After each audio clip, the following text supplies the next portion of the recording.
Hello and welcome to Block Tornado, and today we're going to talk about orb phenomena.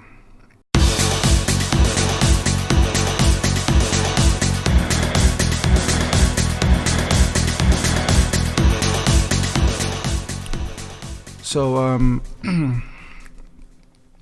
just to tell you right off the bat, the reason I like to bring this up because basically it's something that actually happened to me, and if you want to read more about it, would be at blocktornado.com in a UFO section under orbs and UFO phenomena, and I talk a little bit about my incident, my experience with this UFO phenomena, such as orbs, and I'm sure it's very difficult for you to believe such a story, and therefore I can understand. However, I back myself up with the link I provide below, and you can see for yourself through a real footage of orbs, and as far as my story ties into this, I think my experience with orbs is very similar to what this video is showing down the link below. But anyways, stay with me for now until I explain to you a little bit about what happens and so forth when such phenomena occurs. So although again, as I was explaining in my previous video, a lot of these abductions and alien encounters of any kind, such as mine, always happen in such a way that it disconnects you from, as far as reality goes, in some way or another, because I believe aliens are simply trying to cover things up, are careful the way they communicate with us. Okay, they're not going to show themselves as much as possible to a conscious mind, and that's what you have to keep in mind, that most of these abduction stories or people that experience abductions, it happens to them when they're not fully conscious. Okay, and that's something we have to discuss here, because it shows that they're aware of how we would react if they show themselves to a conscious mind. And that's why when I saw orbs, I was just a kid, and so were my friends, that all of us witnessed those orbs. And the reason that is because at that age, around 13 or 14 I believe it was, you're not fully conscious of things that you see around you. And that's why I believe personally that aliens don't mind appearing in front of kids who are around that age, because the mind is not fully conscious, and therefore nobody most likely will believe you if you tell your mom and dad. And also with me, I didn't expect anybody to believe me, my story, and I always kept it to myself, as a matter of fact. And however, the time came when I saw a video on YouTube, and I saw exactly the same thing, and I thought, okay, well, there's more people who saw this phenomena, so I'm definitely not alone. I'm not anything special. So therefore, it's all around the world. And later on, I discovered more videos about orbs, and also a particular video, like I said, down here below, that really shows what I pretty much seen with my own eyes. Some things that you're going to notice about orbs, if you have seen them yourself, you're going to notice they like to change. It seems to be the color orange is very common among orbs. Okay, so that's how you can tell it's an orb. And usually they don't flicker lights on and off like airplanes do. Okay, so that's something to keep in mind if you see an orb. And they like to fly in a steady motion without making any noise. So it's basically a light in the sky, like a light bulb, but a lot brighter, and that just hovers in the air without, again, silently.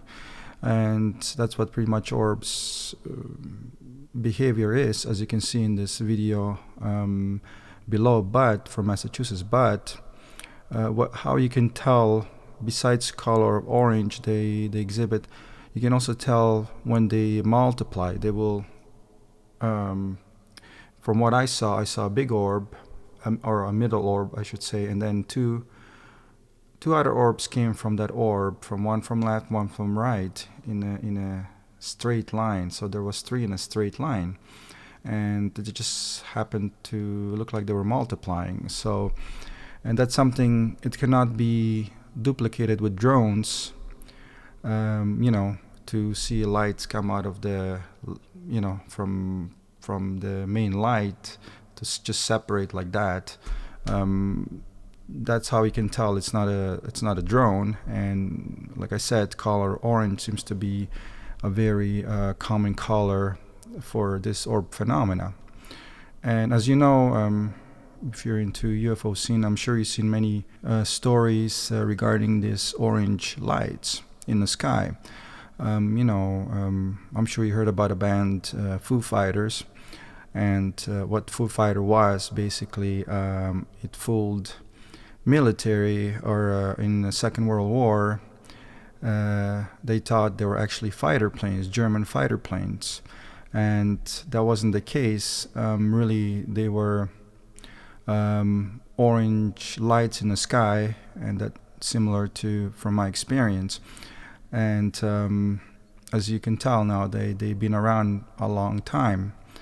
And if you're interested, I talk about a little bit in one of the videos. I talk about Illuminati decoded video. You can maybe understand what the all-seeing eye on the American dollar bill represents, and you understand what Illuminati really means, and how does that tie into orbs. But however, so as I was saying previously about how aliens appear to people is very important here, as I talked in previous video as well. But I should point out that when it happened to me, I was a kid, and to my friends, and I understand why they would do such. Why would they do such a thing? I mean, think of aliens pretty much like your local dentist, and try to fix your teeth as you're there. He doesn't put any anesthesia into your gums, and what do you think is going to happen? Of course, you freak out as soon as you start drilling. So you have to understand that aliens pretty much operate in the same kind of way. They know that if they don't put any kind of sleep paralysis or anything of that nature to sedate your mind, conscious mind, most likely you will, you're going to freak out or even attack. So that's the reason it's not a good idea to, they know it's not a good idea to abduct people while they're conscious, or at least not, when they're fully awake. And for a reason. So they know from experience, okay? So they know how we react. So if we wouldn't react, if we would be conscious and we were pretty cool to talk to without freaking out, then they will assume that our nature is such, and therefore sleep paralysis are not necessary. But they know from experience, because they've done it before, they know that we're going to freak out or even attack or run away. What else? That's why in a lot of abductees story, alien abductions, a lot of abductees are pretty much being put into sleep paralysis, in a coma.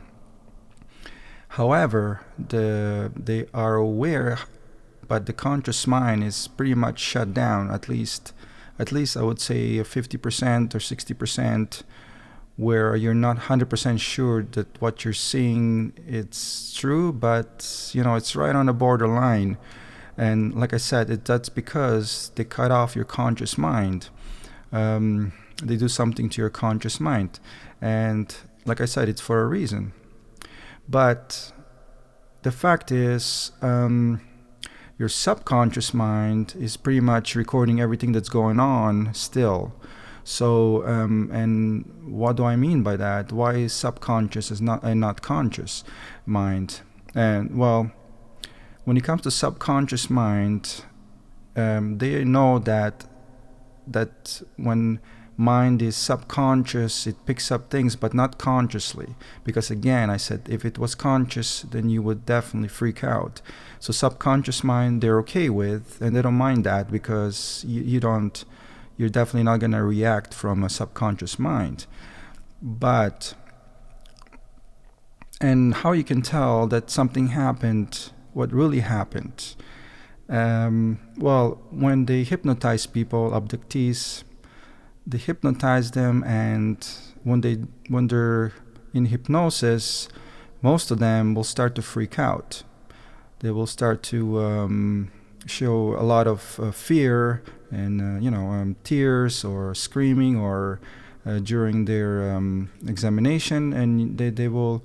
That's what really happened, because that was recorded through subconscious mind. And I believe what really happened there, the abductees will tell you the way they behave. But when they're interviewed in real life, you'll see they're not freaking out, because what really happened, that it was picked up by subconscious mind, not a conscious mind. So when you speak to a person consciously, you'll see that he's not really freaking out. He will just say that he was sleepy and he didn't fully see what was going on, and the room was dark, the faces were blurred out.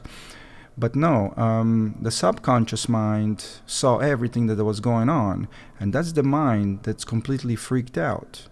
And that's where the data is stored. But the person, when you talk to him, we don't usually talk from subconscious mind. We talk from conscious mind. So that data that make them freaked out, the way they talk about, the way they express themselves while they were in hypnosis, it's actually stored deeply inside their mind, but in subconscious mind.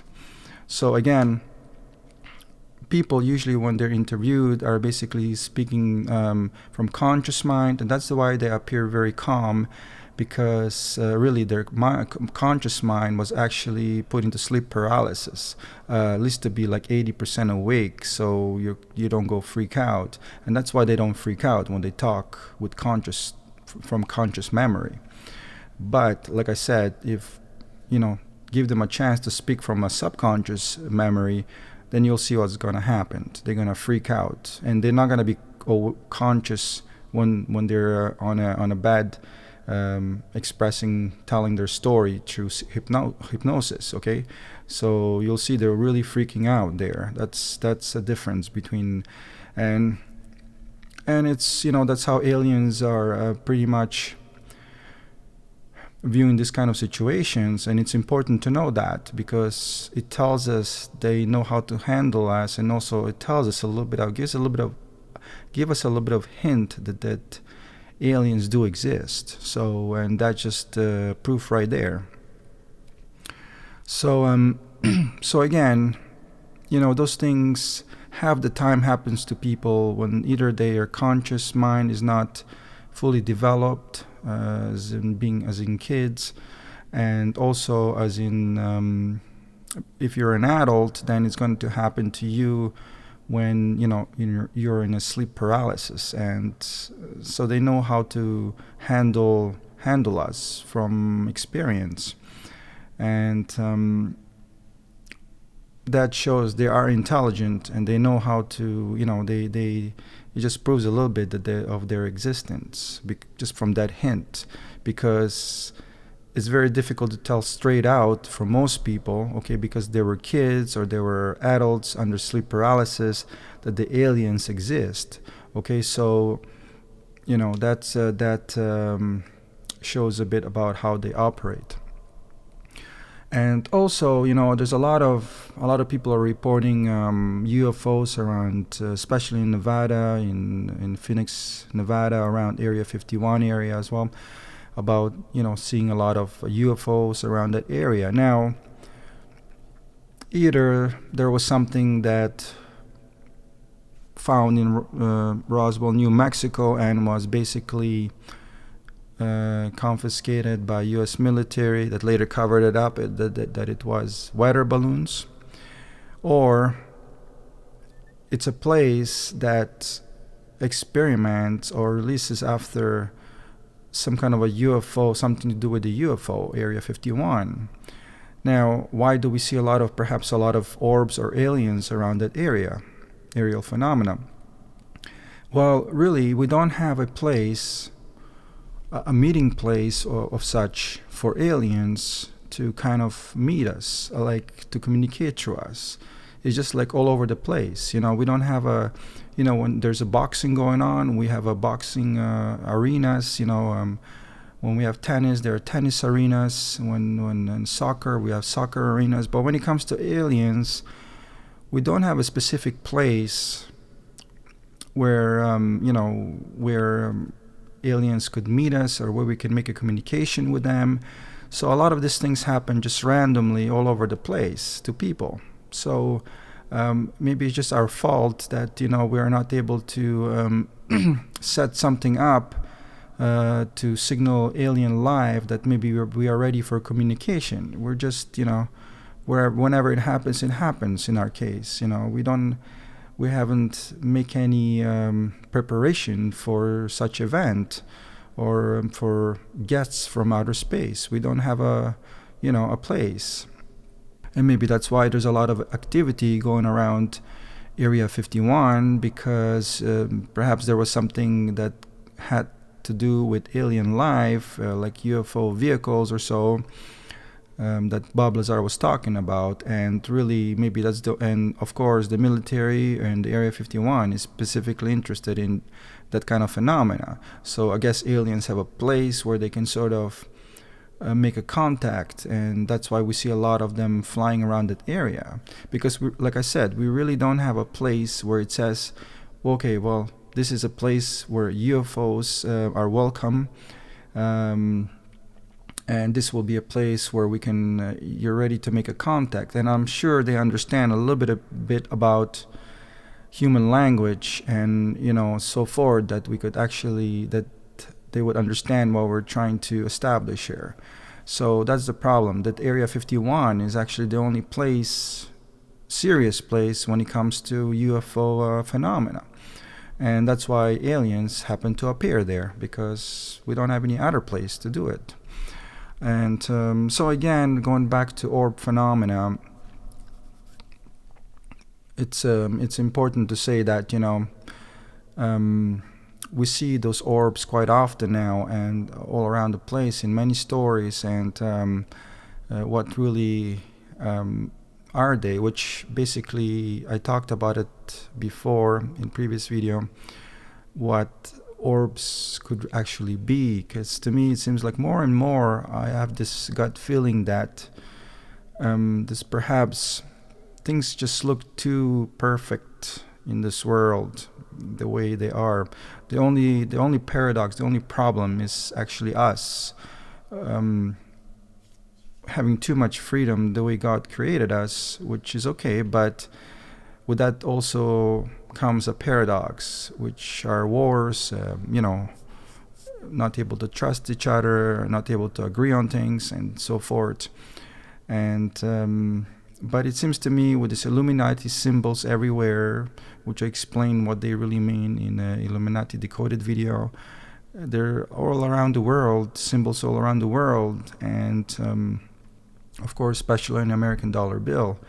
But what does that say? What does that say? In my opinion, I feel like that this whole earth, as a matter of fact, is some sort of experiment. I know you heard that before, or you heard it somewhere, but somehow it all feels like it's all falling to that category of idea of this theory that yes, the earth is actually an experiment, because too many questions come up, such as like, what would would fruits and all these vegetables that grow on trees actually exist if we weren't here?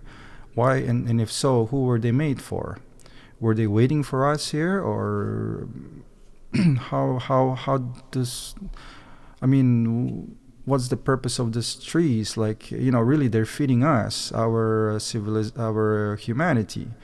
But were they there before us? Vegetables and food was, or it's a little bit strange to understand why those things just come together like a one package. And which I said, it could be some kind of experiment where those things were such vegetation, fruits, and like I said, vegetables are actually meant to be growing here for the purpose to feed us, for only that particular purpose. And animals, some animals in particular, are a lot more are pretty much designed in some ways, if you look at them, to feed humanity. And I'm not sure whether would they be here if we weren't here? What would be their purpose? But it looks like they have a purpose, which is to feed us. And if they have a purpose to feed us, then they must have been put here for that very purpose. But you do have to question why, right? We have this strength and this ability to ask questions. Why?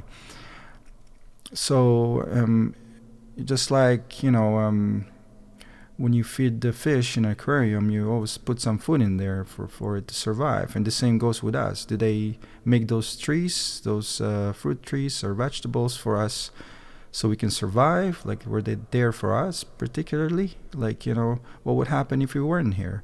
So I feel like there's some kind of feeling that I get that perhaps the whole system here, this particular Earth, as you can see, there's nothing like it around so far that we know of, that perhaps it's just an experiment of some sort. And why do we have to what's our purpose then? It brings out another question, and it's definitely something to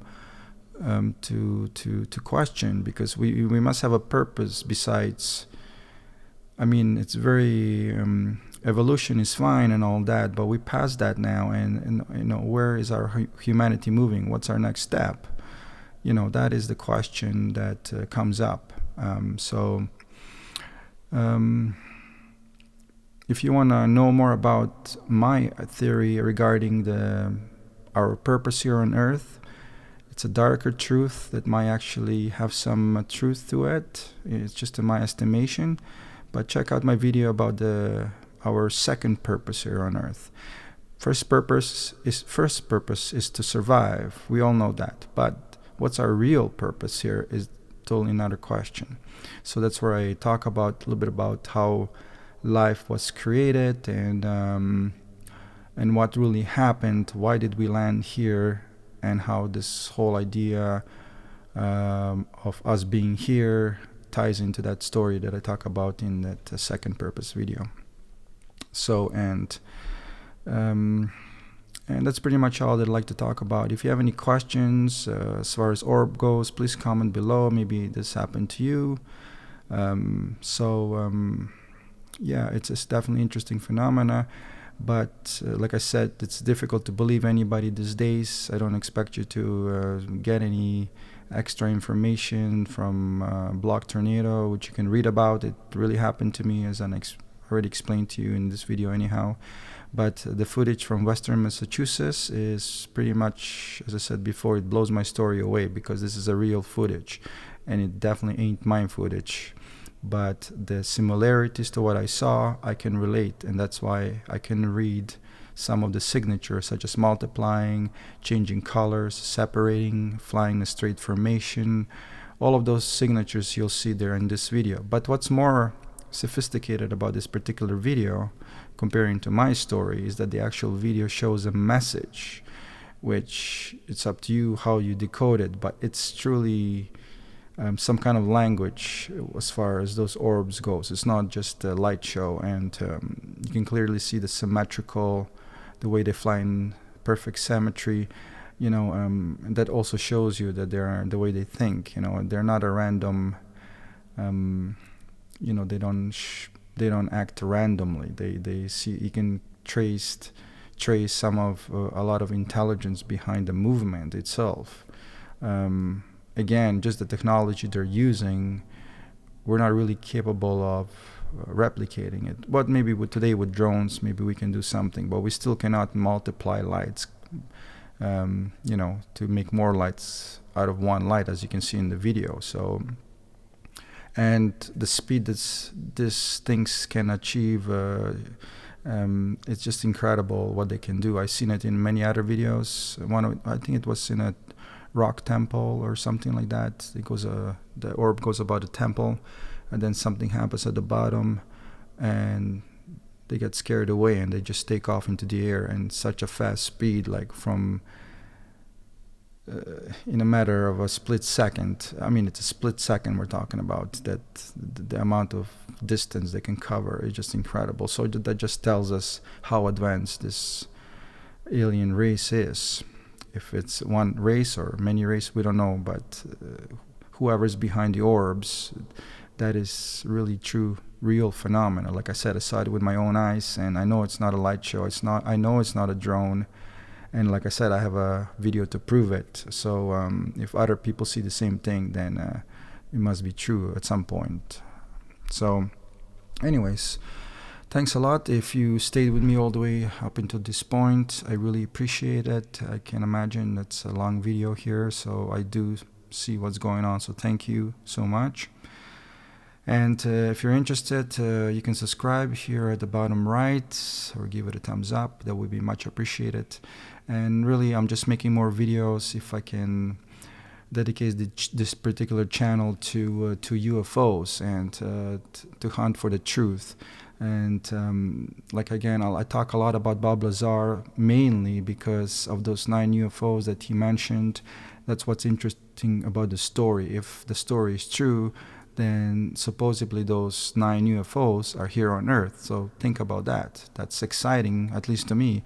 And as I was saying before, I am a believer that with such technology, we can really explore the universe, take a shortcut, So, we don't know how long will it take before we get to Mars, but to live on Mars and have a normal life there. But with UFO phenomena, it's a huge shortcut for our humanity, so we don't have to wait so long. And of course, a lot of us will never see any habitable planets outside our own, outside Earth. And that's what the sad part really is. And like I said, that's why a UFO phenomenon is exciting, particularly because of the vehicles that they're using. They can really take us out of this. Not that I have anything against the Earth, but I'm just saying that we can see more habitable planets. And I will talk more about that, particularly how this ties into Star Trek. All right, so thank you very much. I appreciate your time with me, and please come back at blogtornado.com. Have a good day. Cheers.